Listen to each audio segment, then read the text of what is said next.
With WrestleMania right around the corner on Sunday, April 2nd, we are shaking in excitement over the yearly event. I'm Greg Thomas. And I'm Mat Elfring, you ding-dongs. And we're here to give you our very special WrestleMania Dream Cards. Hey Greg, before we get into all this wrestling action, maybe the people watching this should click like or subscribe if they love videos like this one or others about TV, movies, and anime.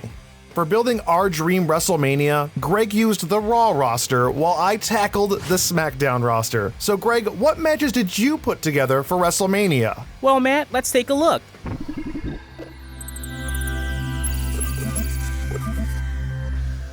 Chris Jericho versus Bill Goldberg. I'm actually a huge fan of Jericho versus Owens at Mania this year. In fact, it may be the best match on the card. But there's another WWE superstar that I would like to see go up against Kevin Owens this year, and we'll get to that in a moment. Jericho versus Goldberg can be sold as a blast from the past match, with Jericho talking about all the success he's had in the WWE when he left the WCW, and show how Goldberg floundered. Hell, he could even bring up the real fight they had backstage years ago.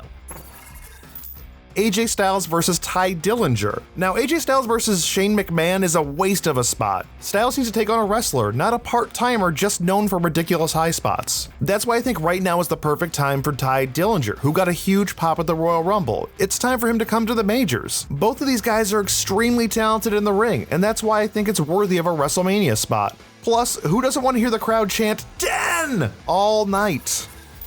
Kevin Owens versus Brock Lesnar.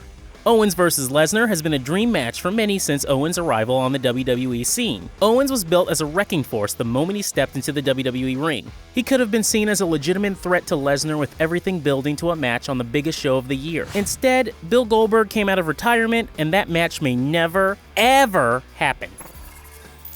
Next up is Alexa Bliss versus Asuka. Bliss is the current SmackDown Women's Champion, and there's no one on the roster we haven't seen her fight 100 times. Now is the perfect time to bring the NXT monster Asuka to the main roster. Sure, she'll dominate Bliss because Asuka's on a whole other level, but she's the woman superstar that SmackDown fans deserve. By the way, I'm completely aware that I just took two NXT superstars and then shoved them into SmackDown to put them onto the WrestleMania roster.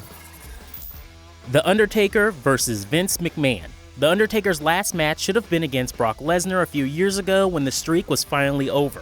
Every year we hear that Taker may retire, and every year he returns for another match. It's getting harder and harder to find a good match for the dead man as he's getting older. McMahon versus Taker could have a similar storyline to Vince's match against Hulk Hogan in 2003. McMahon could argue that he created the dead man and try to put him down for good at Mania. Undertaker would get the pin and ride off into the sunset for one last time.